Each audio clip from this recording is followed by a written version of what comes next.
My favourite memory was the 5th of February 2011. So my wee lad was diagnosed with a brain tumour on the 10th of the 10th of the 10th. And he had surgery on the 26th of October. And he ended up paralysed. He had a stroke. He lost all his movement down the one side. Couldn't move. He was in a wheelchair, held in with towels, everything like that. And he had to learn to walk again. Buckie played East Stirling in the Scottish Cup, and we got beat, we got put out. And then we got reinstated because they'd fielded an ineligible player.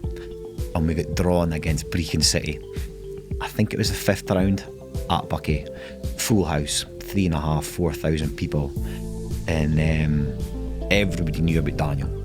Because like Martin Charlesworth had scored a couple of goals against Wigtown and Bainneck, put it all over the papers and dedicated the goals to Daniel and, you know, stuff like that. So the day of the game, he was mascot, and he'd said to me and his mum at the time, I want to walk on the pitch, you know.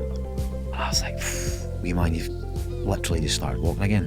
And he was adamant he was coming out of his wheelchair and he was walking. I get honestly goosebumps speaking about it. So Buckie strip out of his wheelchair at a dugout, and there was about 3,000 fans, 3,500 fans singing One Daniel Strong as he trudged his way out, because he couldn't walk, you know. He trudged his way out. It took forever, and the referee was like, I do not care how long it takes. If he wants to walk out, he will walk out. I just remember like the overwhelming sense of pride watching him walk us out to that, and that'll be one of the things I would remember.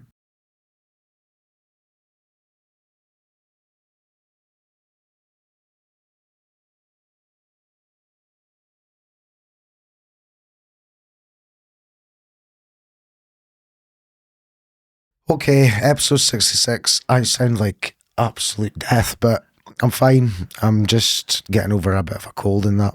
Somebody else is also getting over a bit of a cold tonight. That's some introduction, that does, yeah. It's not bad, is it? Mostly I'm like, playing for so-and-so, playing for... No, somebody else has got the cold tonight. It's as far as you can go. Nah. So you're going to point me if I miss anyone here, Dezzy. Elgin, Devon's side, Wick, Buckie, and then I've put Isle of Vale, but that might be a questionable one. Any other clubs you played for? Keith. It was Keith for a year, and then Rothes for 4. Rothes, so I started off with Uh-huh. Elgin. I went on loan to Wick. I had 4 years at Wick, and then a year at Keith, 4 at Rothes, and now 20 at Buckie. And it's 20 like within the last few weeks, isn't it? I think it's the 1st of June. I think I signed 1st of June 2006 for Buckie, so it's fast approaching. That's mental, that. A long time. It's and bear in mind, a testimonial is like a big thing. You got your testimonial years ago. Yeah, it was. I think it would have been 2016. Aye. And then just evaporated. It was so long ago. Again, it's another decade. It flies in, my man. I always start the podcast the same every episode, Dezzy. I'm just trying to look back a bit. So how good a player were you as a bairn, and then at what age do you think you probably play a bit higher, kind of, rather than just kick about with your pals? So as a kid, I actually started as a striker, and then it wasn't until I was playing at West End Primary and my dad came up and started coaching, and it was the one Saturday we were just messing around, and I went in goals, and as you do, you start throwing yourself around the place. Aye. And then it was my dad that was like, you might need to just try being in goals instead of try being a striker. Because I was quite a chunky little kid. Aye. Nothing's changed, but so yeah, just started in goals, probably primary school. P6, P7, something like that. Very much kind of under the guidance of my dad. Aye. I was the same. I was a goalie as a kid because I was shy at running, and I could strike a ball, but it went that way rather than that way. Okay? So I thought, all right, okay, I can. And I mind just like it was embarrassing because I was all right in primary school, and then I went to the academy and trying out for the school team. I got in the school team, but I was like the third goalie or second goalie. And I'm going, and you're going against these other goalies, and I'm like, fucking hell, these boys are way better than me. Like, and I think that was the end of my football career there and then. Yeah. But so it didn't, answers my second question. So you've never always been a goalie. What age would you say that switch was? That I would have been probably probably 9-10-year-old. As I say, I mean, I used to spend just hours and hours just striking the ball. Aye. I wished I'd tried with my left. It's literally for standing on. And again, my dad was just a massive influence. He had the best of influences all the time. Aye. And he used to get on my back quite a lot. But he kind of channeled the football. And then kind of as we started growing up, I got involved with a 5-a-side team that was managed by Tiger Porter, Aye. Ali White, Davy Kerr, called the Elgin Rovers. And excuse me, we basically travelled everywhere. We were a really successful kind of 5-a-side team. Mm-hmm. And then obviously alongside that you had Elgin Boys Club. Aye. And then from there you as you grew older, we stepped into Tiger, and that merged. New folk in Banff joined Devon side, but also you had Elgin City as well. Yeah. Plus school football, so you had like school football, Elgin City, Elgin Boys, Devon side. You would think now in 4 games of football weekend. Okay. Yeah. Just think now, I know Yeah. it. I mean, you used to play like Saturday morning, Saturday afternoon. Aye. Yeah. You constantly had 2 bags packed, 2 sets of kit and everything, and Friday nights it was just spent cleaning boots, cleaning gloves, getting everything ready. This is no like your light boots and all that. Goalkeeper kit used to be a heavy kit, and it was like pads here and there and things like that. Do you know, like my whole footballing career, for want of better words, but the time I've played football, like one of the things I'm renowned for is wearing training bottoms. Aye. Like I always wear goalie bottoms. Even I was playing like 2 weeks ago and I'm still pulling out padded bottoms, it's just something I've always done. I don't know why.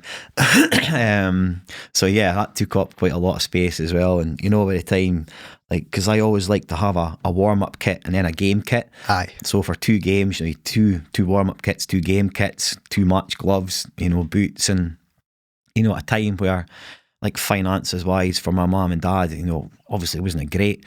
Like, always made sure I had everything, boots, gloves. Yeah. So yeah, it was fair play to them. Hats off to my parents, I would say. It's mad that, because you think about it, everyone's probably got the level they got to if relied on that. Again, it's important. Aye, absolutely. You didn't get anywhere. There's not a truer statement. It's like without the support of your parents initially, I mean, don't get me wrong, I was very fortunate because from a very early age, I got the best coaching. Myself and, mains are Kev Main, we used to train with a boy called Dougie Gray. Dougie's passed many years ago, but we used to train at Ducat Park under about there's more lights in here than there would have been there, and he absolutely drilled us to death in dubs that were around your ankles. And it was just basics all the time. And then it was absolutely just drilled into you, and then you would move on to your next coach. Now I then moved along, and I was very fortunate where I started training with Elgin City from an early age. I think I was about 11, late 11, 12 when I started training with the first team at Elgin. Yeah. John Teasdale, Russell Mackay, Neef McLennan, Davy Moan, John McDonald, Weed, Ross McCarty, Darren McCarty, Chico McCarty, folk they wouldn't care if you were young, you just got everything smashed at you and you just had to grow with it. Yeah. Because if you didn't, it would break you. But I got to train with Canyon, Billy Nielsen, who went on to play at Nairn, and then Gary Watt. Okay. Gary Watt was kind of like a long-standing coach for me, and kind of took me up levels. And then I trained alongside Stevie Dunn, Scott Dunbar, Scoob, and Martin Perret, who was exceptional goalkeeper. Aye, really, really good. So all the way through, kind of very, very fortunate to have fabulous coaches, and other folk kind of, as you got older, kind of stepped in and out. Where when Andy Gorham signed for Elgin City, trained a couple of times with him, which was just like, gobsmacked moment. And then Nicky Walker, I trained with Nicky Walker a few times. I think my Chico McCarty is very good friends with him, and had asked him to come down and have a look and see what he thought. So I so fortunate. I got best of coaching the whole way through, but Dougie Gray just battered the basics into us, and then as you go along, obviously, then Gary Watt, I mean, he was different class, goalkeeping coach wise, but to work alongside Martin Perret and Dunner and that as well, two very, very good goalkeepers. It was, it's a good standard to kind of learn your trade. Aye, absolutely. At an important time for Elgin as well, just kind of in that mid phase between going into the leagues and Highland League and things like that. I kind of fell away from Elgin when they kind of went into the league. I'm not sure just how long afterwards, but I remember Alec Caldwell being the manager, and it became very apparent that I really wasn't going to get a chance there. And I think it was about that time that my contract was running out, hadn't really spoke to me, and then Martin Allen at Keith came along and had a few meetings with him, kind of liked what he'd said, and then signed for them. And in hindsight, probably shouldn't have. Wasn't really a good move for me. They trained in Aberdeen, very Aberdeen based. Martin Allen had one way he had things, and some of his assistants didn't. Right. So where one thing was sold to me, it was very different. But yes, I didn't have a very long time at Keith.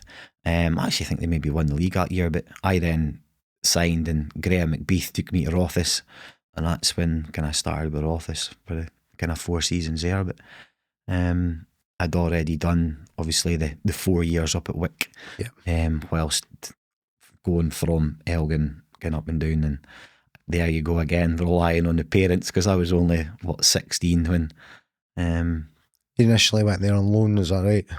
Yeah, so I played my first ever game for Elgin. I was 15. I was only a couple of months past 15. I played against Forest Mechanics. I think it was maybe a midweek game. I think Martin Perret was either working or away or injured or something. So I played, and we drew 2-2. And then at the very end of the same season, I played the last game of the season at Wick. I think we won 1-0. And then the next season, Harry McFadden, I think Wick had been put out things saying they were literally kind of looking for a goalkeeper, and Harry had said he'll do you a turn. If you want to take a chance on him, then take a chance. And so they did. I loved my time at Wick. What a cracking club. Again, just the longevity of it, where Pat Miller became the manager of Wick when I was at Wick, and he's still there now. That's mental. And then towards the end of my time at Wick, there was a little scrawny, he'll not mind me calling him scrawny, left back appeared called Gary Manson, who is still there. Yeah. That must be, and again, 25-ish years that Gary's probably been there now. But he was a talent. He was a real talent. And it doesn't surprise me he's went into management. He was a cracking lad. But yeah, Wick were just a fantastic club. Just Scottish Cup days especially. My old man would tell you he would class himself as a bit of a drinker, but when you go up to Wick for a night out, it's a whole different ballgame. We got schooled, oh me, yeah. But no, fabulous. Fabulous club, Wick. Is it Really right well. enough that the pitch is on a slope? Oh, yeah. Aye. Yeah, it's it's a bit like a Berrydale Bray, I tell you. Aye. When you stand down the bottom and you look up the top, there's probably about, and again, 8-9 feet of a difference. That's mental. It's huge. Aye. It is huge. But I think back when I played for him, it was like a council-owned pitch. Okay. Aye. So the council were the ones that looked after it. I think now maybe it's slightly different, but again, like everybody's volunteers, aren't they? Aye, exactly. And without them, this level of football doesn't exist. No, not at all. There's not the finances or money that a football club can run without, having people who come in and give their time. Aye. And it's that's what makes everything about the Highland League so good. From the very bottom to the very top, there's a mutual respect between all the clubs, and the volunteers, and long may that continue. Aye, absolutely.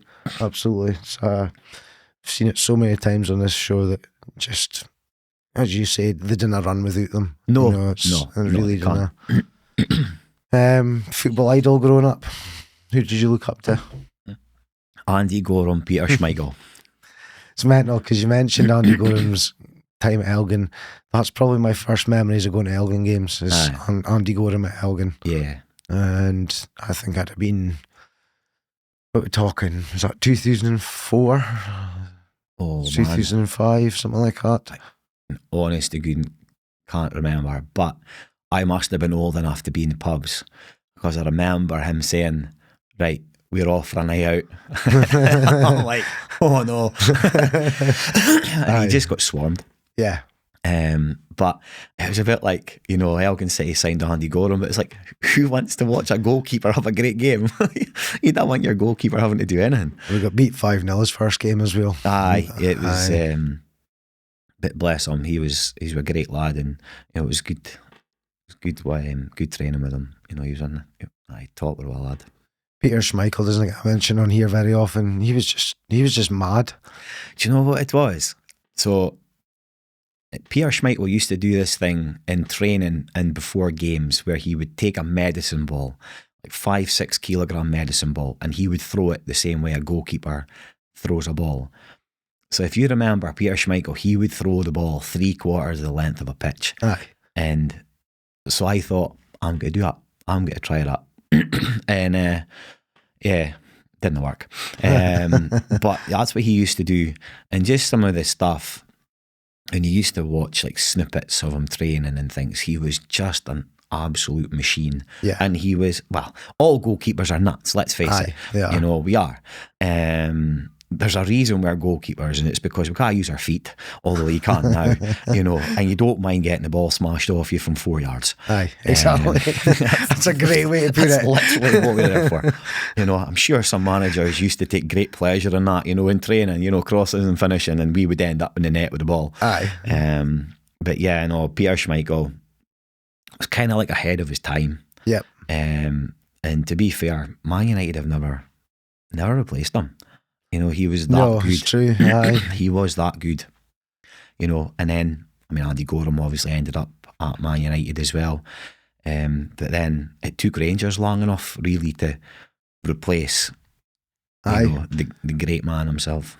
It's I'm a Celtic fan, so I'll give you the opposite. But I think Stefan Kloss and Andy Gorham are head and shoulders, maybe McGregor as well, head and shoulders above anyone, and that's their last 30 year.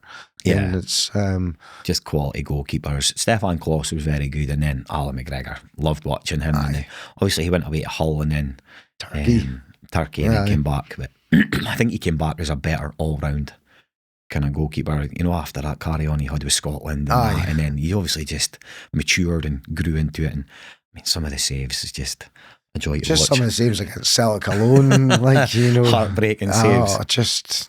For God knows, there's ones I've watched where Celtic should be about 6-0 up, and there may be 1-0 up, but it should be about 6 because McGregor's just pulling off these things. And the thing is, he didn't date against likes of Motherwell or Kilmarnock or that kind of howler one game. But just high playing against the Old Firm. Aye. Just Yeah. adrenaline and there's all. Do you know what? It's like, ask any, like for me, I could never play at Grant Park in Lossy. I always had an absolute stinker there. Aye. So like professionals, I'm sure will have the same thing. You know, for me, like superstition was massive for me. Same here.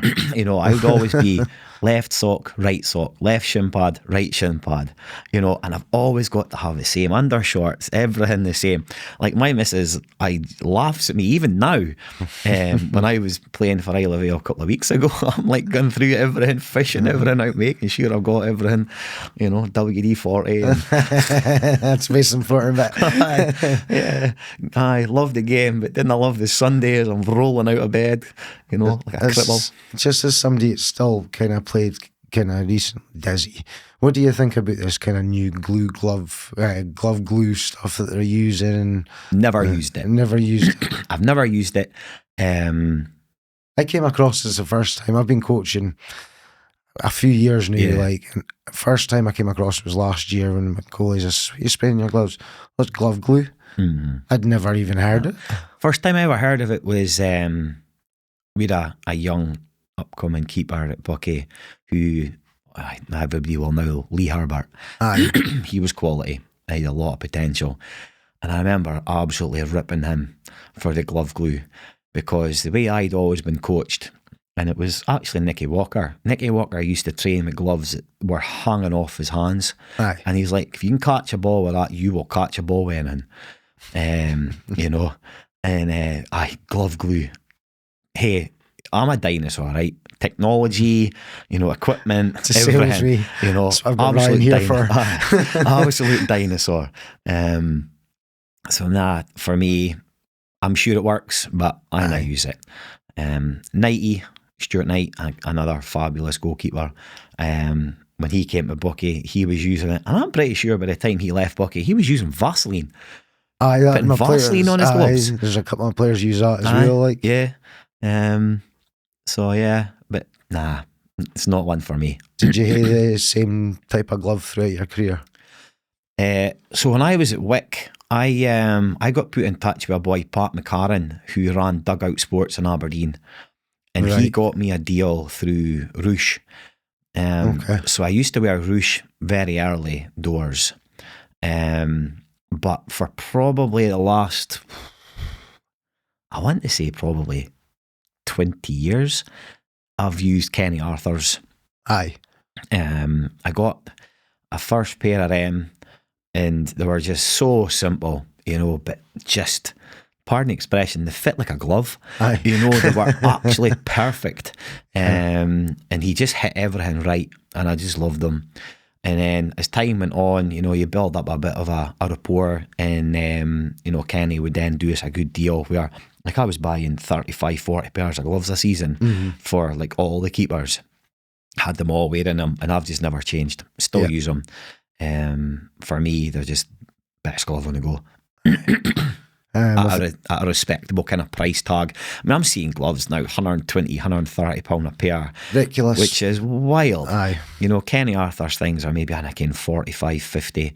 Obviously, we get a deal from them because we're buying them in bulk and that, but they're fabulous. The Cagliars, just, and that's a boy that, you know, started off on his own. Yeah. You know, and the product was so good, it just flew. That's mental, Yeah. He hit a market. Played for Partick Thistle, didn't he? He's coaching. So he's coaching with Partick Thistle now. He's a goalkeeping coach there. But just a lovely lad, really nice guy. Actually never met him. I've never spoke to him over the phone. But you know, you just get a feel. And he's a really nice lad. Magic. Right. We went through kind of youth football. What do you reckon was your first taste of adult football? My first taste of adult football would have been, my dad had a welfare team called the Lido. Aye. Do you remember the Lido? Aye, I remember Lido. So they used to have a team called the Lido, They played in green and gold stripes. I always remember the main rivals was the Cats Whiskers. You couldn't make it up, could you? You couldn't. So yeah, that probably would have been like the first taste of adult football. Probably about, I want to say about 13. Aye. Late 13, early 14, something like that. Yeah, it's different. I was involved, well, still am relatively involved with welfare football, but for the last couple of years, and it's just toughens you up. We brought in a few young loons, and I think they opened their eyes a bit. Like, and I always say it's like, back when I started playing Highland League football at 15, you got a chance. It's like Menzer started playing for Lossy at 15 as well, and it was sink or swim. Yeah, it was physical. It was really physical, and I don't think there's enough of it now. No. I think that, see, if somebody's mature enough, big enough, put them in. Enough of this 7-a-side, 9-a-side, 10-a-side. You're nae old enough, you're nae big enough. Nah. I always remember wee Stuarty Porter getting called wee Stuarty Porter until he turned about 17 when he was huge Stuarty Porter. He was massive. But he used to just fly into tackles and, and that's, if that's what folk are willing to do, fly into tackle, you're not going to get hurt. No. Or if you do, then they've flown in back. Exactly. I just think, if you're older, if you're at a level where you're good enough to play, get in. Aye. I just think it's too easy to say, oh no, they're too young or too young. We've got 2 players with us from Aberdeen this season. Young Theo, goalkeeper, what a talent. And he isn't the biggest, but he's so brave. He comes, he takes things, and hopefully he'll go far. And then we've got Cummy, who's 16 and about 6'3". Aye, and just glides past folk, and hopefully we could maybe get him back again next year. But I would suggest that Aberdeen want him going up a level, because he's very, very talented. 16, there you go. Go and play Highland League football, toughens you up. Tom Ritchie was the same. He came to Buckie on loan, and same as what Theo was just saying on Saturday there. He just feels like his game has just gone up so many levels by coming and playing competitively at Highland League level, where your parent club just doesn't carry nothing anymore. You're playing for Buckie Thistle, and if there's a ball there to be won, somebody's going to come through you. And to be fair, they've both done really, really well. And prime example of folk can play at 16. Young Charlie, another goalkeeper, Charlie Mackay, and this is wee brother. Again, 16-year-old, came on against Aberdeen pre-season, did really well. He's out just now, kind of plying his trade at White Hills. Perfect. Yeah, 15, exactly. 15, 16, boof, go play. Yep. Go and play. Go and get toughened. And then come back. It's spot on. It's absolutely spot on. I think there's, as you say, there's that stage almost missing. Just knew everybody used to get pumped into junior clubs and things like that, and it's like a lot of these boys just haven't played adult football sometimes until they're 18, 19 because they've been through youth systems, and it just doesn't make any sense to me. I think bring back the reserve league. I think that would be... Yeah, they've kind of got rid of that, haven't they? So, and which is now why so many talented young professional footballers are coming to the Highland League. Yeah. Not just the Highland League, obviously you've got a few boys up the levels as well, but it's a good league for them to ply their trade in. It might not be the same level that they're at training Monday to Friday, but around about them are also players who were potentially full-time in the past, or who could be playing at much higher levels. You just have to look at the players that Buckie have lost in the last 2 seasons, who have went on and went up to higher levels. And I mean, that's just Buckie, so that players are all through the league. Aye. So when they're coming in and getting involved with that, it can only bring them on. You look at the boy, I always forget his name, he's been playing left back for Hearts. Is it Milne? Harry Milne. Harry Milne. So he was at Cove when they were in the Highland League. Yeah. I think he came in amongst about 17-year-old in the Highland League, and you knew then, it was a bit like Ian Vigurs when he was on loan to Elgin City. You just knew like, they were just class. Aye. And then fair play to Harry Milne. I mean, I don't know him personally, but you obviously know his name from being in the Highland League, and he's now kind of one of the first names on the team sheet at Hearts when he's fit. Exactly, and there is discussion about, if you're looking at an extra option for the World Cup out there, that's probably him you're looking at just now. Unfortunately for him, there's Tierney and Andy Robertson. It's one space where I need anyone. No, unless he could kind of play slightly higher up. But yeah, I think you might just miss out on it because with Tierney and Robertson, he's probably not going to come in front of them. But again, to go from Highland League to a top SPL player, it's just, it shows you there is that pathway. Absolutely. We're just taking another small break in the episode to give a shout out to another one of the sponsors of the Football Journals. If you're looking for a reliable professional electrical work in the north of Scotland, then you need to check out KFZM Electrical Contractors. Established in 2014 and based in Lossiemouth, KFZM bring years of experience across domestic, industrial and commercial projects. Whether you are building from the ground up or upgrading what you've already got, they've got you covered. From full new build wiring to renovation projects, inspection and testing and pat testing, KFZM delivers safe, high quality work you can trust. They also specialise in lighting design to help you get the perfect look and feel for your space, as well as heating controls to keep your home and business running efficiently.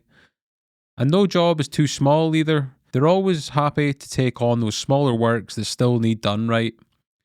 If you're looking for a dependable local contractor, get in touch with the team at KFZM today, with their email being kfzmlimited@gmail.com, or you can call them on one of these two phone numbers, 078 78 730 437 or 07525 003 297. KFZM Electrical Contractors are proud sponsors of the Football Journals podcast, and we're proud to have them on board for the year, supporting us and continuing to bring you these podcast episodes on a bi-weekly basis. We can't thank you enough for the support, and without further ado, we'll continue into today's episode. And I think you've even got local people still. You look at young Joseph Teasdale, what he's doing in amongst Scotland squads and that now, and he's just an Elgin loon. Yeah, but you look where he's come from. Obviously he's Mikey Teasdale's loon, John Teasdale's nephew. There's no, John Teasdale, Mike Teasdale. It's not two bad players, is it? But again, went out and is it Cove he's at, or is it Kelty? He was at Kelty. He's at Cove now. He's at Cove now. So again, these young lads who are going out and grasping their opportunity, like Paul Coots. Paul Coots done exactly the same, and went in through full-time football and has made a whole career. I don't think Chris Clark ever played Highland League football, but certainly he was picked up in this area. Yep. So there is, always opportunities. Aye. It would be nice to see the next big thing come from this area, though. Yeah. It just shows and then why not? Young Joseph Teasdale. He's when I'm seeing him in his Scotland strip, and he's got the physique of a man. Aye. He's just he's a tank. Scores a lot of goals and a lot of good goals as well. Yeah. Like mind when against Celtic last season, hit it for about 30 yards. No fear. No. Right, Dezzy, best player you played with in your career? Here's a big one. Best player played with. Do you know, like training wise, you've got to go back to like in the very, very early days, like John Teasdale, Russell Mackay were just exquisite players. But I never kind of played alongside them. I just kind of trained alongside them. But, coming through, and obviously there's a lot of talent in the Highland League, but for me, it was a close call between Davy McRae, who went out to Australia, but I would go for Kev Fraser. Yeah. Kevy Fraser is just incredible. from the minute he arrived at Buckie, his work rate, his balance, his passability, vision. He's just absolute all-rounder. Doesn't score enough goals. Yeah. Hasn't scored enough goals. Has scored many a goal, but not enough. Which he would tell you himself. But yeah, he is just incredible. So if he's not scored them, he's set them up though countless times. it's not even so much as that. I mean, I'm not a man for statistics, but if you were to look at Kevy's statistics for winning second balls, defensively, attacking wise, whenever he scoops up a second ball, he then very rarely wastes it. You know, if he's picked it up defensively, he'll go on a mazy, take the pressure right off, or he'll find a pass. Or if he picks the second ball up in the attacking third, you know, more often than not, he will find someone thereafter. And he's just a little workhorse. You know, he obviously had a couple of years out with kind of bad injuries, and it was always like, will he be the same player when he comes back? Because obviously when we won the league in 17, Buckie Thistle wanted to sign him. They wanted him full time, but it just wasn't the right move for Kevin at that time. Thankfully for Buckie, we managed to keep him, and the rest is history. But he's just a great lad as well. You know, very, very nice lad. And he's Inverness based as well. Yeah. Which is the mad thing. Yeah. The thing is, it's like, for Buckie, the commitment that players show is wild, because, you know, you obviously got a heavy kind of Inverness based. We did have heavy kind of Aberdeen based, and then local based as well. You know, you've got folk like Lewis McKinnon, who now has been travelling from Inverness and back for 18, 19 years. Yeah. You know, week in, week out, year in, year out. Yeah. You do, you know, when you play this level of football, you are like almost selfish, and you have to have a really understanding family. Then when you do get downtime, you have to enjoy it with the family, because Highland League is a big commitment. Yeah. You do it for the love of the game, because you're not getting paid money that's got to pay mortgages. Well, no. I didn't. So you do have to be a little bit selfish, but the commitment that boys show throughout the whole league, you know, is kind of second to none. But as I say, like Inverness-based boys, and Louis been doing it a long time, and then Aberdeen-based boys who, at the minute, we've kind of got Lyle and the two young lads and Titchy travelling. But obviously last season, a couple of seasons ago, when you had like Sam Pugh and Andy McCaskill, Joe McCabe, Jack McKeever, Max Barry, Spider, you know, it's a massive commitment. You work all day, and then, you know, you're not home until 10 o'clock at night. But we've all done it. Love of the game. We've all done it. But it's just what you have to do. Aye, absolutely. I'm an agent. Campus Doon, and again in a couple of weeks I've had a Sunday off in 2 years, but I love it. You know, it's as you say, it's a commitment you make, but nobody's getting paid. And the thing is, it's, you know, see, if you can't play, get it through coaching. Aye. You know, get that same buzz through coaching or managing, because you can get the same buzz, you know, through it. I totally agree. Flip side of the question, Dezzy, best player you've played against? Cheapers again. Give me a few names if you want. Do you know, the one person I always like really hated playing against was Mike McKenzie at Devon Vale, because he was the kind of boy who could make you look stupid. Aye. Because he had no backlift, and he would strike a ball so hard. You didn't expect it, and he could catch you out.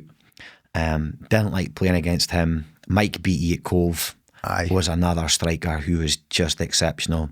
Was Mike McKenzie a bit like, because I never got a pleasure of watching Mike, a bit like John Hartson? Yes. Aye. Yeah, his first touch on that was just incredible. I remember playing at Princess Royal Park, and I come in for a cross at the back post down the bottom end and wakening up about 4 minutes later because Mike McKenzie just smashed right through the back was, thanks for that. So yeah, he was a really good talent. And Moby again, just strikers who they're like Moby obviously his movement and his finishing. Mike McKenzie kind of hold up play and just the way he struck a ball. Mike Beattie was just an all-rounder. He was incredible, and especially in the postage stamp that was Allen Park. Anything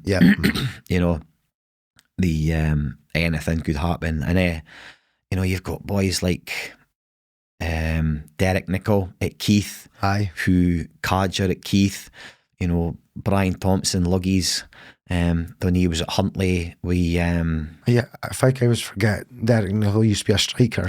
He plays left back towards his end of his career. He was a fabulous striker. And then Gary White at Huntley as well. Martin Stewart come across him. Martin Stewart was just about to be the next name off my tongue.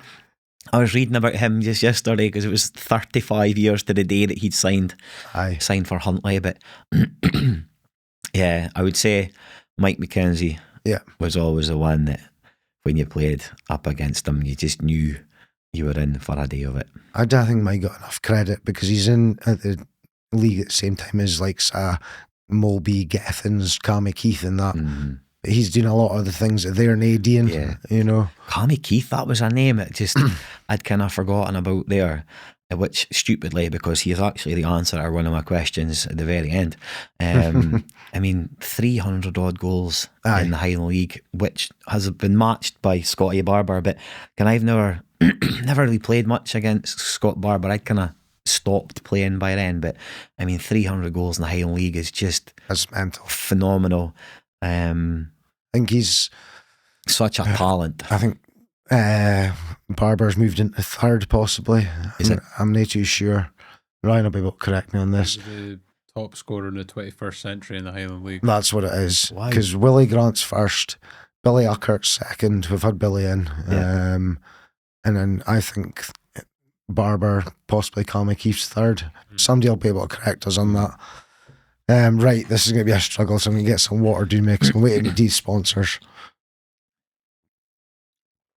Right, we went from one sponsor, two sponsors in the last podcast. I've now got six. I've got 5 in one partnership. So thank you to, let me get this right, Pinefield Glass, Planwell Roofing, SSS and Bro Windows. That's the one. KFZM, and there's another one. Is there? No. There's a partnership as well with Murray and Banff Referee Association. They're actually going to be in the studio in a couple of weeks' time to discuss their new reffing course, because there's not enough refs in Murray. I think there's a heap of games called off a couple of weekends ago because there was just no refs. They're all the way on testing or course or something like that. So they're going to come in, but it'll also be good because I get on with some of them. Don't get on with some of them. I can say that. It's not like they're sponsoring, they're partnering us. It's just to help out local game because, I know how difficult it is to get a ref for even a welfare game, things like that. It just doesn't happen. If you want to sponsor us, become a season ticket holder, it's £100. Get in touch with the page, message me, message Ryan. Give us a follow on Apple, YouTube, all the usual. We're doing well on the YouTube just now. We're going to do a free giveaway for a Patreon just shortly. The Kev Main Fair Play Award. Because he gave us a sponsorship and he did, or Planwell Roofing. Planwell did. And then I sent him his free Patreon for doing it. He was like, no, it's all right, I'm not wanting it. Just send it to someone else. So I gave him one anyway, so we'll auction off another one. Right, back to podcast. That took well too long in my throat there. Buckie, so I'm successful stint at Buckie, Dezzy. Back-to-back leagues, more leagues to follow. Numerous cups. Do you know how many roughly trophies you've won since you've been at Buckie? I actually don't. We're talking double digits, though. It would probably be pushing 9, 10, something like that.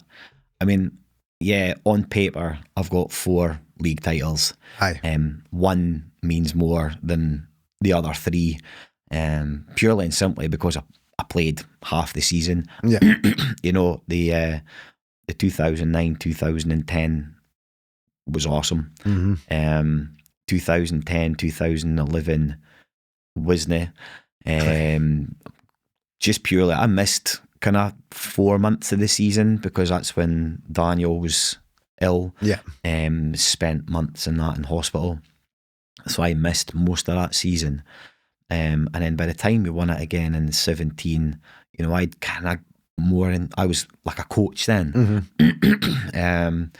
So, I mean, I say it all the time and I have a bit of a laugh with Mainzer about it, but, you know, by far, probably, undoubtedly, the best goalkeeper, you know, the Highland League seen in the last 10, 15 years. Yeah. You know, folk will argue, you know, that other keepers, but for me personally, and this isn't just because he's a lifelong friend, he was, quite simply, you know, yes, other fabulous goalkeepers, the likes of Joe Mallon, who was like your new age goalkeeper, for want of a better phrase, you know, so 2-footed, you know, athletic and everything like this. But for me, it just, see when it boils down to it, make saves.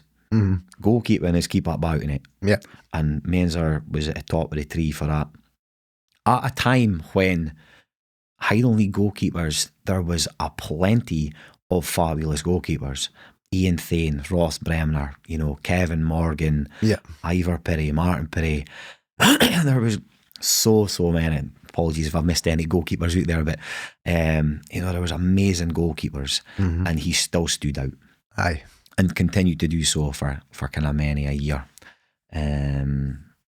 So yeah, to keep him out the team for whatever it was, 16, 17 games, and to have like played your part properly in winning the league, you know, will always kind of be a bit special. I mean, to be in the same environment as winning 4 Highland League titles, I mean, I've said it all along, I'm so privileged. I have been paid to do something I love doing, you know, for 30 years almost. Yeah. You know, people pay money to go and play, you know, and so I find myself very fortunate to have your equipment paid for you, you know, to have wages in your bank and to have won things. Yeah.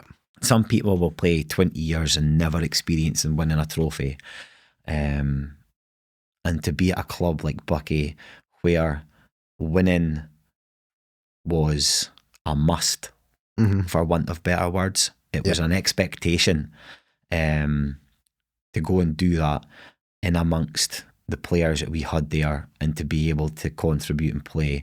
The 9-10 season for me will always be memorable. Yeah. Like, I was just speaking to one of that squad members, Darren Woody, on Saturday night, and he was saying about how he came in as a young lad and we played Brora on a Wednesday night, and he's like, in the stand there was Donny Monroe, Moby, Kevin Small, Michael Morrison, and he's like, I was in the stand. Aye. It's mental. It was wild. I mean, literally that squad beat teams coming off the bus. Aye. Because they looked at what was coming off the bus, and don't get me wrong, it was well financed, that team. Yeah. But you can have all the finance in the world and they buy the right players. You know, if you buy players that do not gel, you can spend as much money as you want, you're not going to win. Aye. But Greg Carroll just had it right. Same way Spider did. Yeah. You know, probably 2 of the best man managers that, you know, you'll see. Aye. So yeah, 2-9, 2-10 was a special one for me. It's I think we've had this discussion before, and see what your take is, because you've experienced it right through with Greg. It was like he had a lot of big personalities in the squad, and to counteract that, he would just add another big personality to it, and it was that the kind of team? Do you know, there was big personalities in that changing room, but big personality or not, see, if you weren't playing, you weren't playing. That was it. Yeah. You know? And he used to, if you're not happy, come and see me later. Yeah. The end. You know? What he said went. You know, he gave me my chance. I get me wrong, I'd made a big, before 2009 season, like I'd came back for pre-season in like insane shape. The shape of my life. And I'm pretty sure had Kev gone away on holiday or something, and I came in, and kind of that was about the startings of it, and then I got a run of games, and then shock, lo and behold, my last game that I got before I got taken out was Lossy at Grant Park, funnily enough.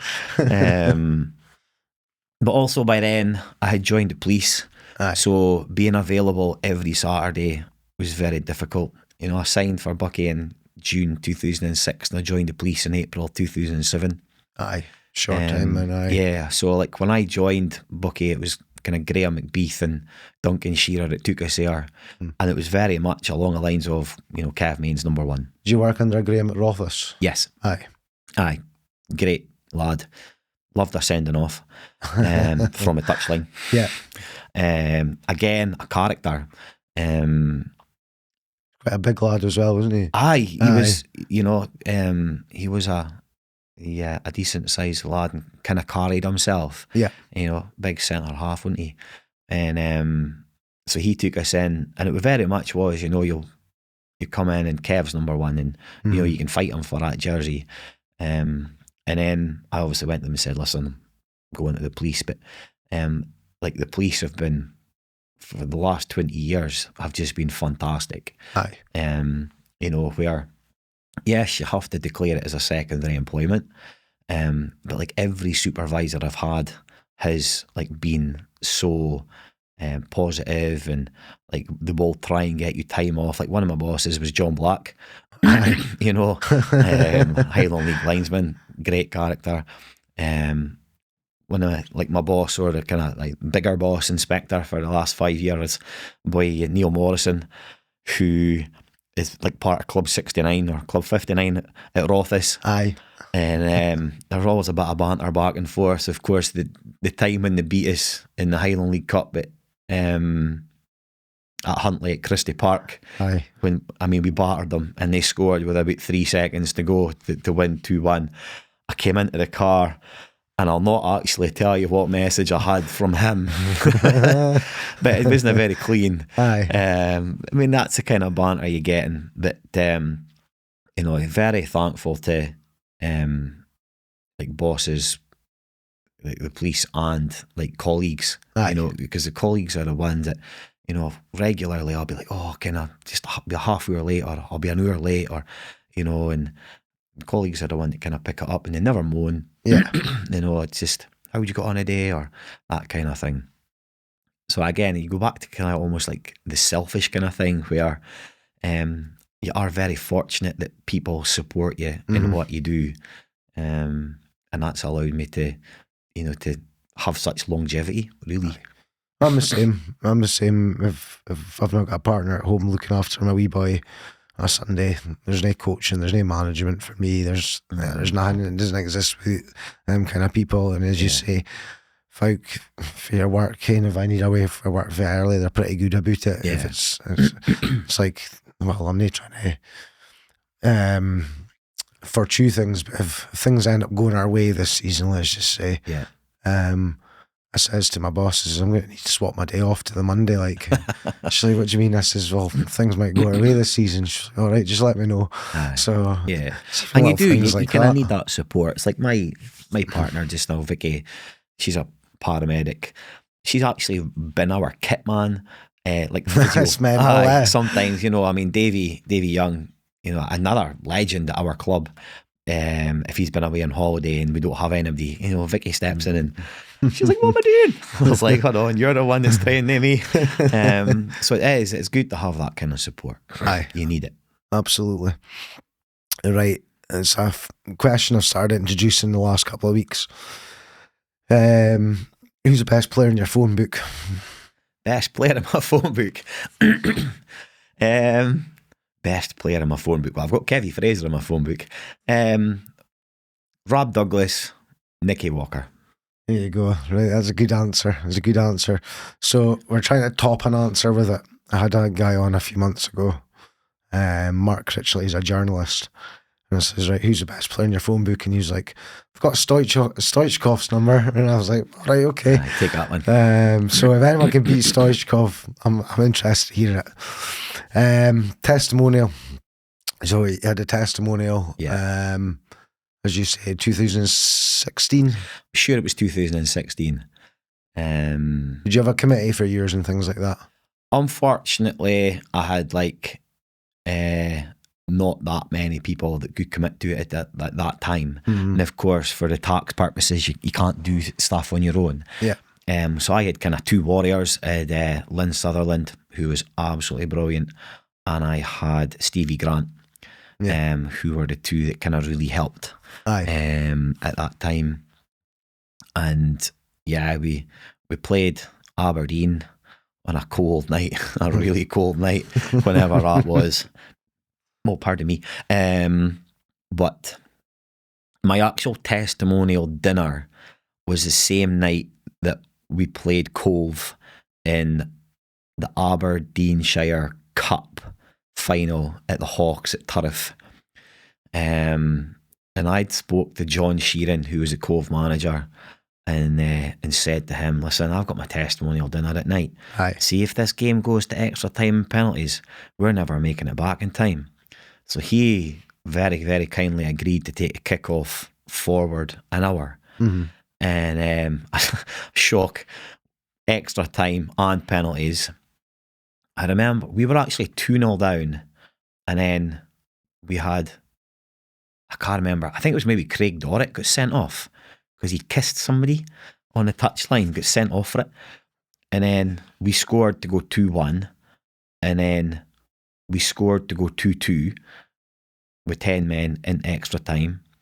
And then Kev Fraser got sent off. So we then had 9 men we had to play about 20 minutes with 9 men.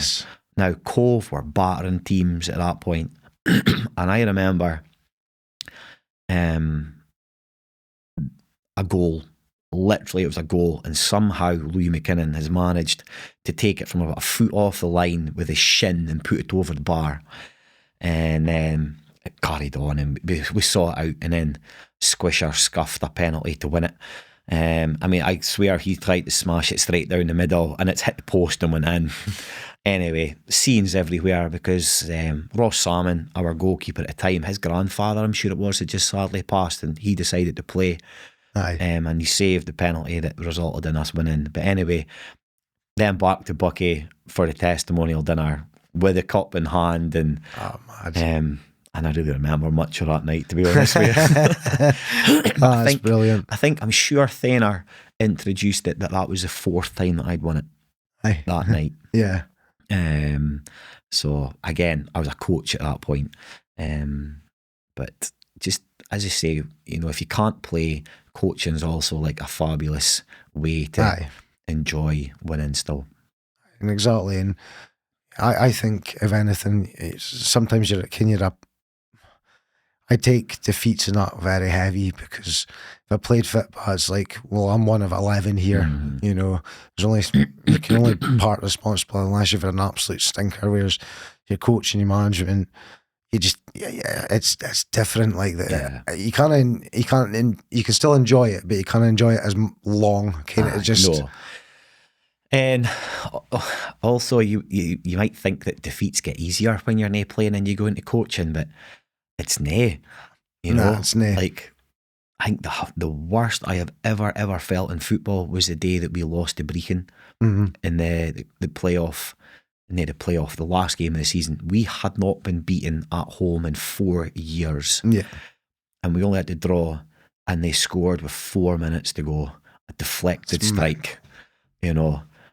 I almost chucked football at that. I remember speaking to Squish in the manager's room afterwards, and Squish was like, and I ken how we come back from that. He's like, and I ken if I can come back next season. They just scraped it off the floor. To lose that in such a way was so painful. Again, I don't remember that night either. Is there a common theme coming? I can't. Guys, we're just taking a wee break in the episode to give a shout out to today's sponsor. This episode of the Football Journals is sponsored by Planwell Roofing Supplies. When it comes to roofing, getting the right materials and advice is crucial, and that's exactly what Planwell Roofing Supplies deliver. With over 30 years of experience, they offer a complete service to every customer, whether you're a joiner, contractor, or DIY enthusiast. Planwell provides free professional advice, free quotations, top quality materials manufactured in their own factory to fit your project perfectly.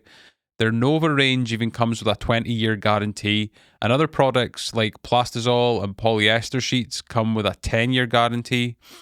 Every sheet and flashing is made with safety edges, reinforced protective packaging, and a free fitting guide, plus every order comes with a fixing socket and safety gloves. They deliver throughout Scotland, offer unbeatable prices, and have thousands of satisfied customers every year.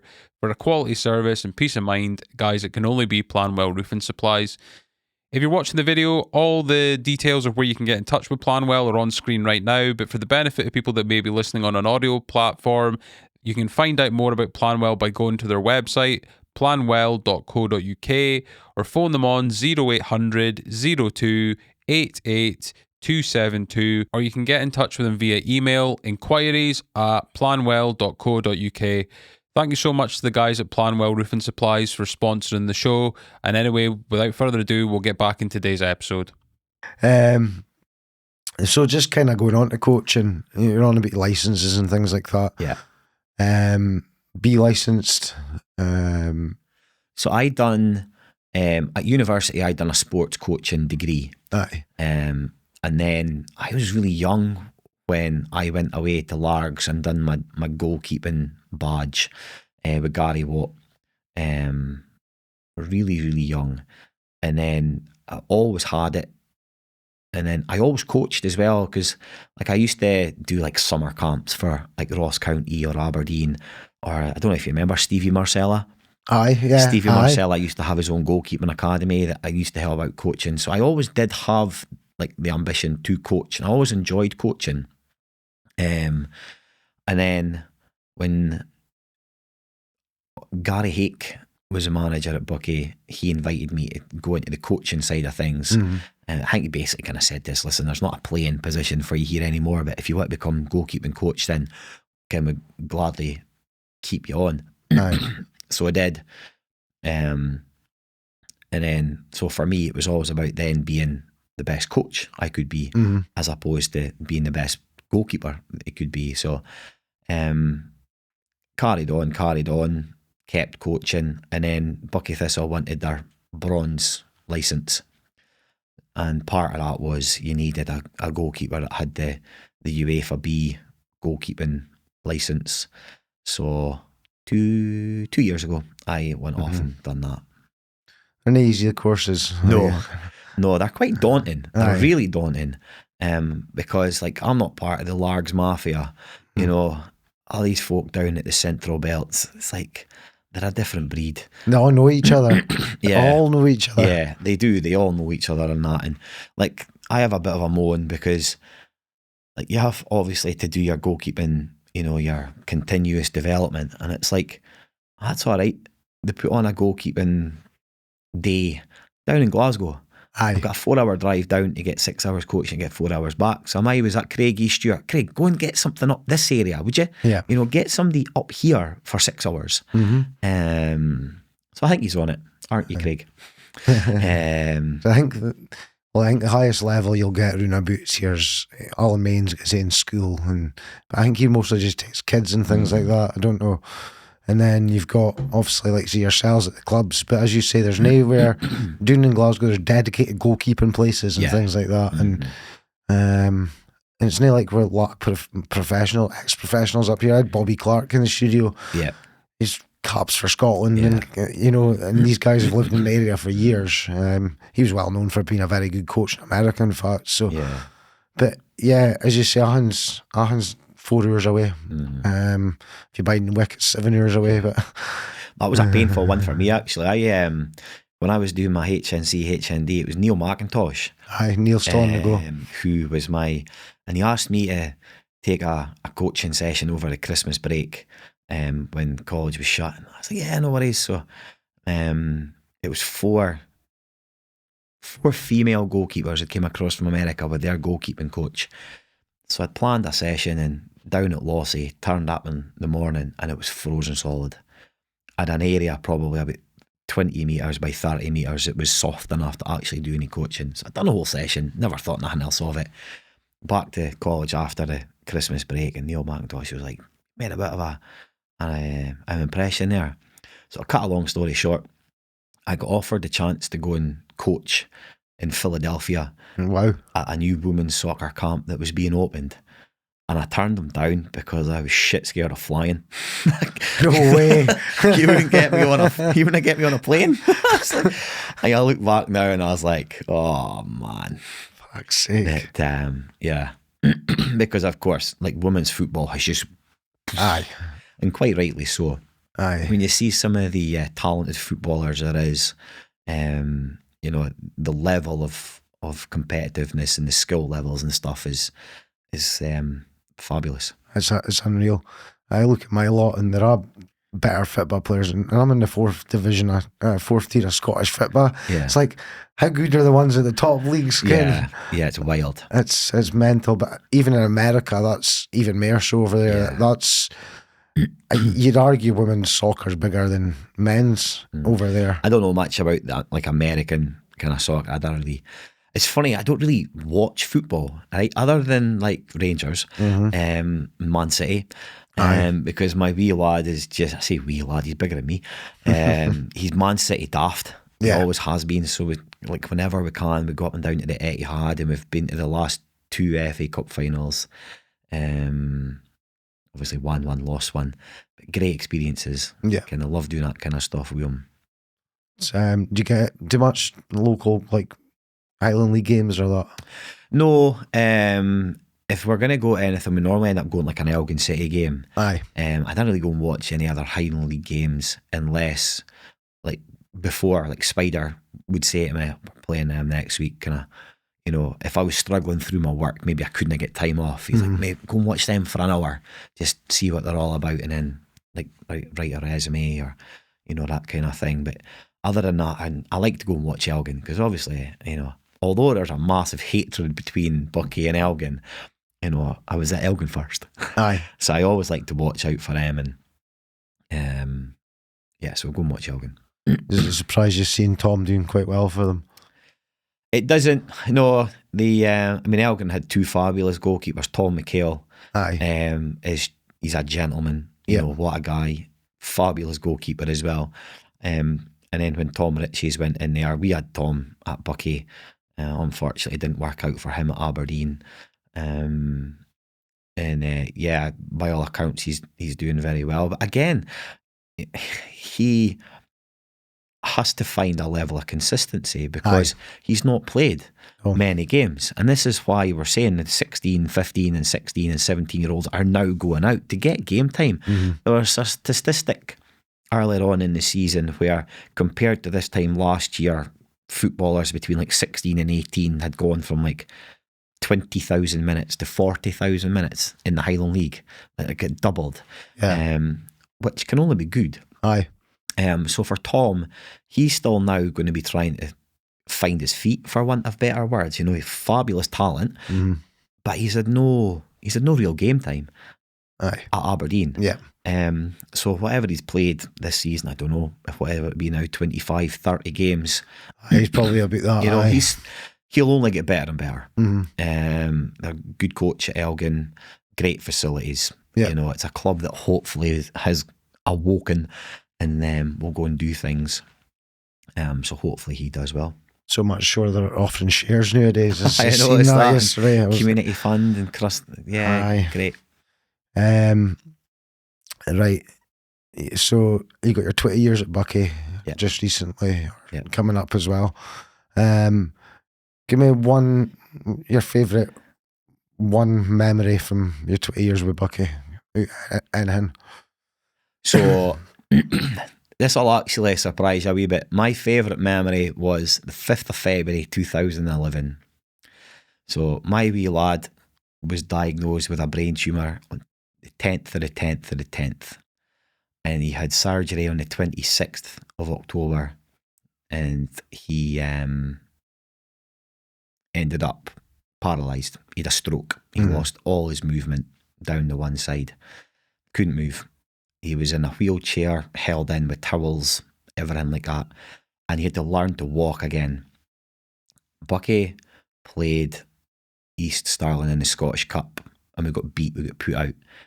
And then we got reinstated because they'd fielded an ineligible player. And we got drawn against Elgin City.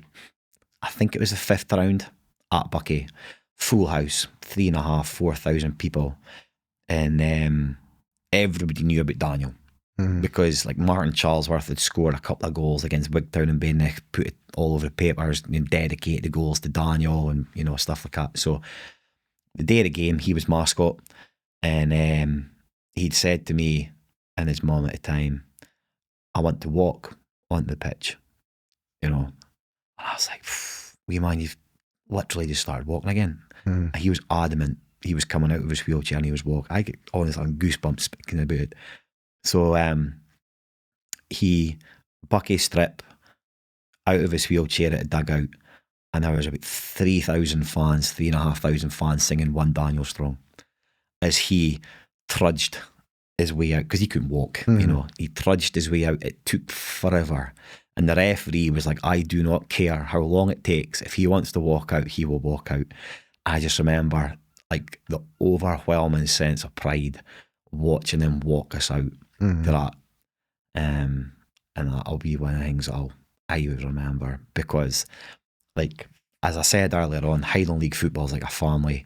Buckie Thistle, the way, like Daniel was 9 months old when I joined Buckie, and the way that they have looked after him, and the whole Highland League, every club he goes to, he gets looked after. But that day there was just something a bit more special, where like I see people in Buckie now and they're like, my first game was that game, and I remember saying to my dad, why is everybody crying?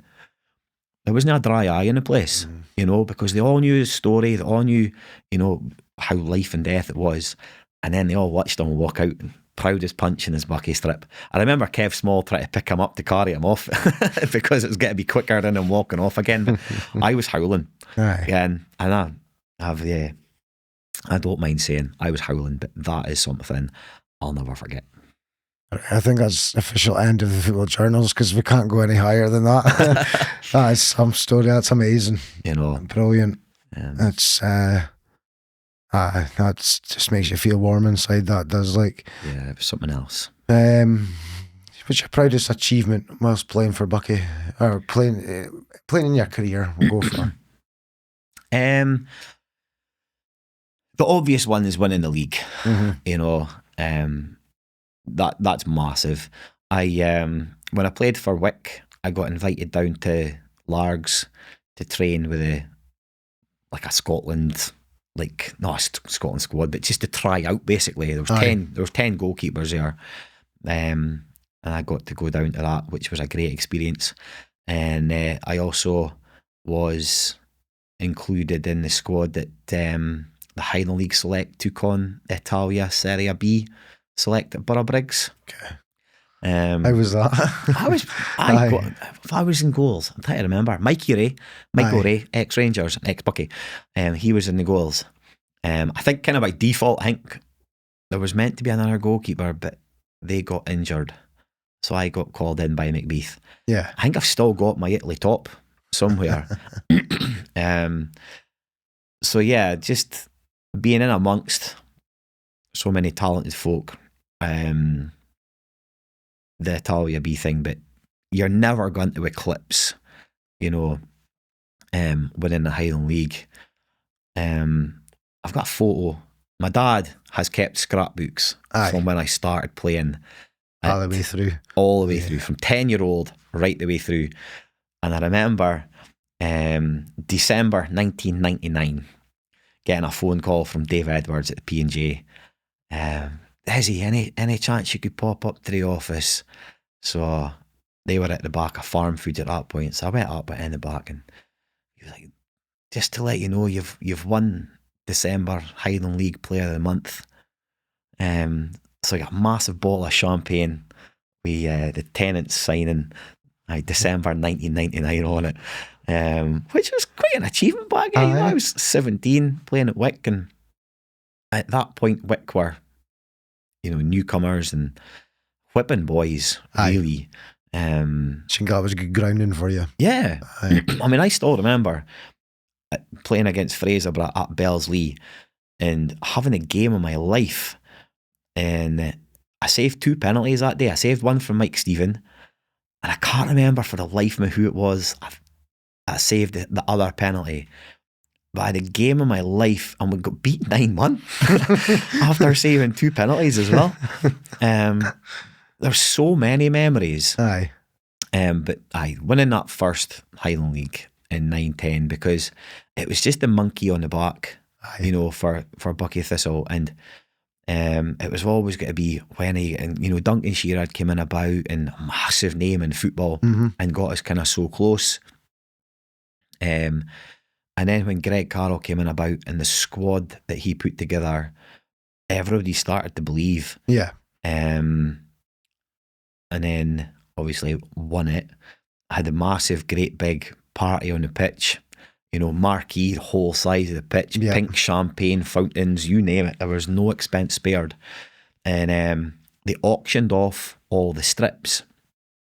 And I'd phoned my mum and dad, and I'd said to them, I want to buy my strip.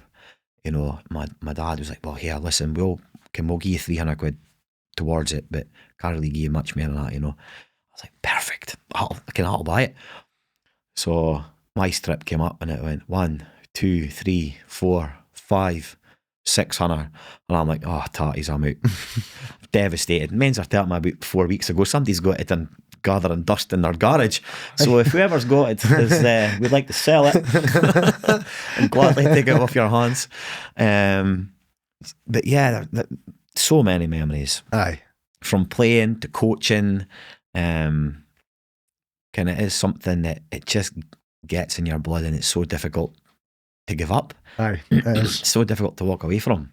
It is. And as you say, it's how to do with the people, and just some of the characters we've had at Buckie have just been incredible. Anne and Joe Jappy, bless them. It's brilliant. The volunteers who have come and gone. Yep. People who have made Buckie what it was. Mark and Murray, obviously bless Murray's passed now, but huge impact, a huge influence on Buckie. And yeah, it's, as we keep saying, without these people given their time, drive, finances, Buckie wouldn't have got where it got. No, absolutely. And a big, obviously, shout to Gary Farker as well, because he's still doing it. Yeah. Spent countless hundreds of thousands of pounds, and keeps going. He's into millions. Absolutely into millions. But again, just love of the club. Love of the club. Exactly. So when we were chatting, you were going to give me a Highland League 11, but it's far easier to keep it to just, and you were saying before, there's so many names that should be in there that it just can't squeeze in. To try and do a Highland League 11 for a span covering 30 years, it would be nigh on impossible. Trying to do a Buckie 11 was nigh on impossible. But bless me, because I need to look it up. So my 11, I went for Kev Main in goals for obvious reasons. Just a class above. And I've actually put them out of positions just so I could get them in. Aye, to like I can see the that, main. yeah. So I had Squisher, Hamish Monroe at right back, Kev Small and Lewis McKinnon in the middle. Always felt so safe. See, as a goalkeeper, not the biggest, that doesn't really come for crosses. Aye. Them pair were fabulous. He just felt so safe. And then left back, I've put Jack Murray because he is head and shoulders one of the best defenders I ever got to watch. He was just incredible.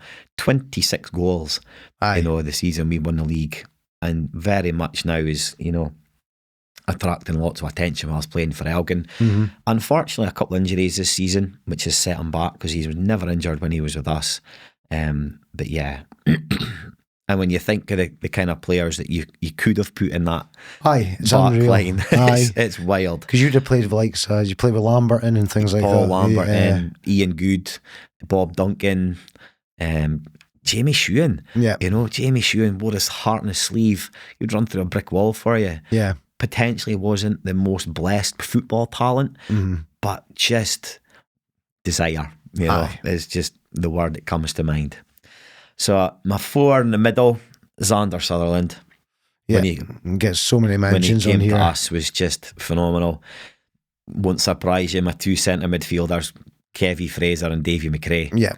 Davy McRae just used to glide past people. And then my right winger, I really struggled with because it could be Lyle Keir, it could be Christy Angus, it could be wee Souness. But I went for Pelly, went for Paul Napier. Yeah. His vision, his pace, his accuracy was fabulous. Also, got to give him a big shout, Mikey Moe. Mikey Moe hasn't made it in my back 4, and he was incredible. Mikey Grant, there's so many great defenders. And then my 2 strikers, Ian Murray, Martin Charlesworth. Brilliant. Now, in a team that had, John Coots, Franny McMillan, other strikers, Shawnee Biscuits. It's like he could have made about 5 teams. You could have. Yeah. So apologies to anybody who I've messed out, but you've not even got like Max Barry, Jack McKeever, Sam Pugh, Andy McCaskill. Folk who are unbelievable talents. Yeah. But I've given them a mention. Too many to mention. Aye, exactly. Exactly. And then again, this is even before you're talking like a Spider and Donny and boys like that, But it's there's no doubt in that team would win a title. That team would win a 5 in a row if it was actually put together. Yeah. Who's your captain? My captain out of that Kev team? Fraser. Kev Fraser. Yeah. Absolutely Kev Fraser. Just born leader. To this day, even now, he drives everybody on. If he has an off game, it can go right through. But very rarely have I seen him have an off game. Yeah. He is kind of like the catalyst, the enzyme, for want of a better word, the engine room. As I say, just picks up everything, picks up second balls defensively in the front third, and just makes a hand tick. Yeah. Pulls in everybody around about him. He is. He's a very special talent. And then if you had to, over your career, pick a manager for your 11, Dezzy, Jeepers. You can give me a manager and an assistant if you want, like a manager and a coach. It's easy. It's Greg Carroll, just the way he controlled such egos. Aye. Not egos, but personalities. Not egos, that's the wrong word. Personalities. And he just rained on them. My team, they happy. Here's the door. Yep. Ken. And Spider. Aye. Spider is infectious. He is 100% whirlwind. He's all in. And he's just infectious. He just, from the moment he steps into that changing rooms, he bounces up and down and up and down. But he very quickly managed to find that area between being a player and moving into management. Yeah. And I think it's because he ran such a successful company in his private life. You know, he'd obviously done that, applied for the job, got the job, but had a great coaching team around him. Yeah. You know, and then, yeah, so that would be the two obvious choices. But I would have to mention Mara. Not a manager, but again, like a coach. But alongside Spider, you know, so they would be the two managers, obviously. But, you know, there's always been a great balance, you know, at Buckie, where, you know, you had Lozer, Louis McKinnon, such, you know, I remember before, and it was like, you know, Lozer, you know, 12, 13 years, Louis McKinnon 14, 15, Spider 14, 15, Squisher 15, 16, myself 16, 17. You know, the length of time that folk have been at that club, there's a reason why they stay. Because, as we've already said, the distances that people have to travel is huge. Yeah. There's a reason they stay, and it's a club. Yeah. You know, you're well looked after. But Spider's preparation for games, you know, was second to none. Just his organisation just came into, and I say that just kind of linked in probably with his own company. He was just used to doing it. Yeah. And then obviously kind of he took a step back, and Louis came in. Yeah. Again, another good manager, and Buckie through and through. Yeah. Yeah. And had a bit of a rough start, but it seems to have steadied the ship a bit now. Yeah, and that's what I'm saying. When you look at the players that Spider amassed, okay, that took years to put together. Yeah. And unfortunately, with the way players' contracts work now and buyout clauses, and, you know, players kind of hold the cards. And you can't blame them. Players who want to go up a level, you absolutely can't blame them. Players who have travelled for 5-6 years and just want to be closer at home and closer to the family and that, you can't blame them. Yeah. But when you look at the players that we've lost over the last 2 seasons, that is 8-9 players would walk into probably any League 2 club, to be honest with you. Some have went up higher. So Jack McGeever's doing unreal, Elgin. Absolutely unreal. And he always would, because he was so fit and his quality was fabulous. He did have things to work on defensively, which he has. You know, by all accounts, I've watched him a few times. Again, just a nice, honest, hard-working lad. Loves football. Again, one that was, you know, Aberdeen may look and be like, should we have gave him a couple of, like, same as Max Barry. COVID hit. Yeah. And it was like, what do we do? And we ended up with Max Barry, and the rest is history. You know, probably one of the most kind of skillful midfielders you'll see. And Andy McCaskill, well, speaks for itself. Just, I know. So you can't lose that kind of players without going through a transition. And it is then trying to fill those voids, which you can't, because those folk have went up levels.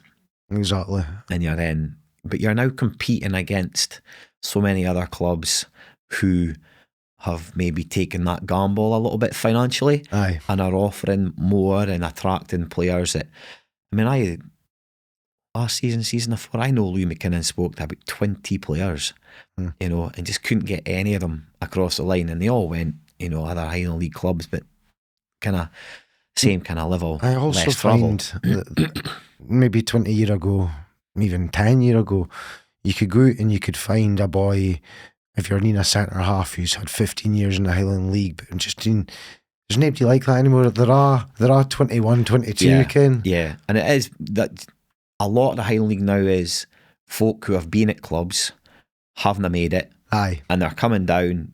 They're taking like a step back or a step to the side to then go up again.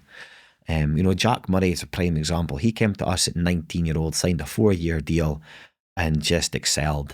But he was an absolute athlete. And the boy, you know, he's diabetic, and, you know, he copes with that very, very well. Again, just a lovely guy. Just a powerhouse. Scores goals. And probably another one that Ross County may look at, especially if they end up with the worst happening and they go down. because I know for a fact that, you know, clubs are monitoring Jack at the moment. Yeah. And it's just a prime example of, if you get released from a club, it doesn't mean it's game over. No, not you at know, all. you can take a step back to go again. And the Highland League is a good place to do it. It's a good place to find your feet in, absolutely. Just Scotty Kelleher, you know, he played Highland League. He was after being at Celtic as well. Yeah, he wasn't it? came away from Celtic and he went to Nairn County.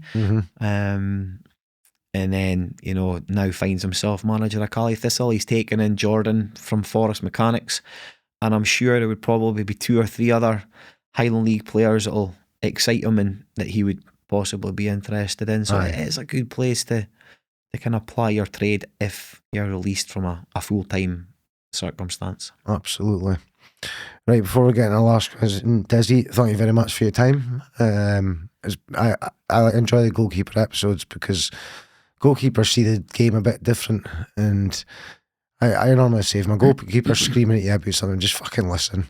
And that's like, and it's normally true because they see a lot more of the game than players who are ball focused, you know. Yeah. That's why I've always think goalies have made very good coaches, because even when you're playing, if the ball's doing the other end, you're at the sideline. Yeah. You know, and you're always involved. You know, you are always involved. And goalkeeping is a very lonely position. Isn't it? It's like you make a mistake and it ultimately costs a goal.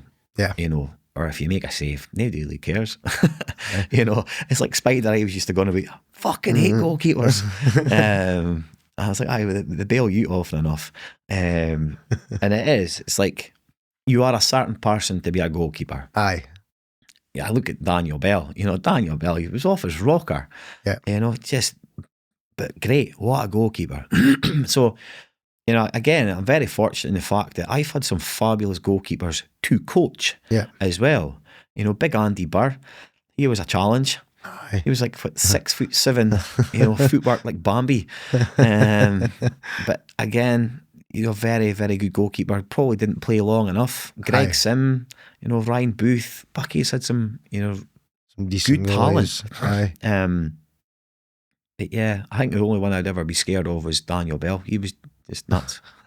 You know, but yeah, I couldn't see me doing anything else other than goalkeeping coaching. It is enjoyable. I enjoy doing it. I still do it all. I still train, you know, which is why I was probably able to pull on the gloves a couple of weeks ago. Not be doing that again, like, but clean sheet though. Clean sheet. A few saves actually. Yeah. It was enjoyable. It was good fun. But it was one of that ones where you turn up and a kind of 30-mile-an-hour gale winds, and then it's snowing, and you're like, "What am I doing? What am I doing?" But nah, enjoyable. I still love a game. You know, I would still play if I could. Yeah. But age hits. And it's there. It is. Especially when you're throwing yourself about the place. Yeah. And I always say to the missus, I was like, if I stopped training, I would never be able to start again. You know, because your body kind of gets used to it, and you just keep going, and you just keep going, and you just keep going, and I'll probably still be doing it for years to come yet. Just Astros you're diving on these days rather than grass. Than dubs. That's a big difference, like. I remember back in the day, you know, finishing training at Elgin City, and you'd run across to the old fire station and actually hose yourself off because you didn't have the facilities that you've got now. No. You know, you were constantly ankle deep and stinking like dubs. And that's how you learned your trade. You know, because if you could catch a ball in that, you caught it, you know, in anything. I was getting mud in my eyes, mud kicked into your eyes, and you can't see nothing. And now it's always be black rubber balls instead. It is, and they're a pain in the hoop. I've almost killed off a few washing machines with them things, like. But last question. So before I ask the last question, as a goalie, did you have like a technique for boys taking penalties against you? I did actually, and it was very, very simple, and it was actually quite effective because I had a really good ratio of saving penalties. I did well saving penalties, and it worked back in the day. It wouldn't work now. It literally was stand in the middle of the goals, take a slight step to one side, and make the striker think that you had gone off centre. And then delay it. And then as soon as they hit it, just go to the side that you've gave them the bigger side. Aye. And you'd be amazed the amount of times that worked. That's mental, eh? Just a wee bit of trickery of the mind, isn't it? Yeah. Because your last question, like if your life depended on somebody that had to score a penalty. That is my last question, yeah.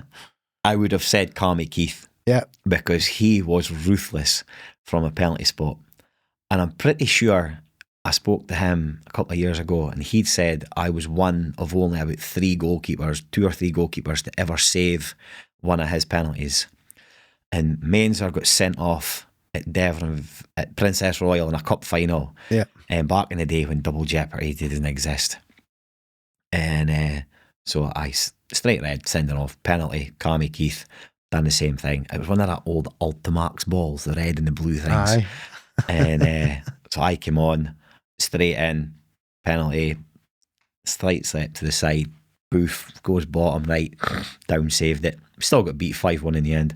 But yeah, that's who my money would have been on. Cammy Keith, he very, very rarely missed a penalty. Aye. Used to whip it across the goalie into the side. Just bullet. Aye. And the thing is, it's 12 yards. Aye. You know, if you hit it hard enough, a keeper shouldn't save it. No.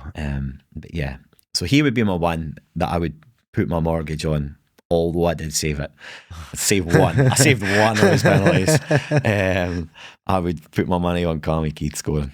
Brilliant. Top man, Dezzy, thank you very much. We hope you enjoyed that episode of the Football Journals. If you want to support the show and get access to your episodes early, then head over to Patreon. Patreon.com/footballjournals, capital F, capital J, where for just £5 a month, you can get access to your Football Journals episodes early, as well as a catalogue of episodes that were released as video only on Patreon. Alternatively, if there's just one episode you cannot wait for without a subscription, you can purchase an episode for a one-time payment. It all goes a long way to helping Lee keep bringing you these podcast episodes on a bi-weekly basis. That said, if you can't afford it, don't worry. You can support the show by watching or listening on the many platforms the podcast is on for free: YouTube, Spotify, and Apple. Whilst you are there, if you can leave the show a 5-star review on Spotify or Apple, if that's where you get your podcasts, or leave a wee like and subscribe on YouTube if that's the weapon of choice you have where you consume your podcasts. Make sure you've turned bell notifications on for whatever platform you're watching or listening on, so you're alerted every time that a new episode releases.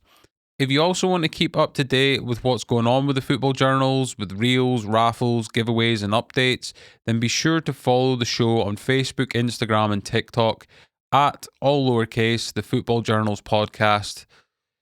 And if you want to get in touch with becoming a season ticket holder, gaining access to advertisement and a free year's Patreon subscription, among some of the other perks that you'll get out of that, then get in touch with us either via the podcast socials or email us at footballjournalspod@gmail.com. Thank you for all the continued support, and we shall see you in the next episode.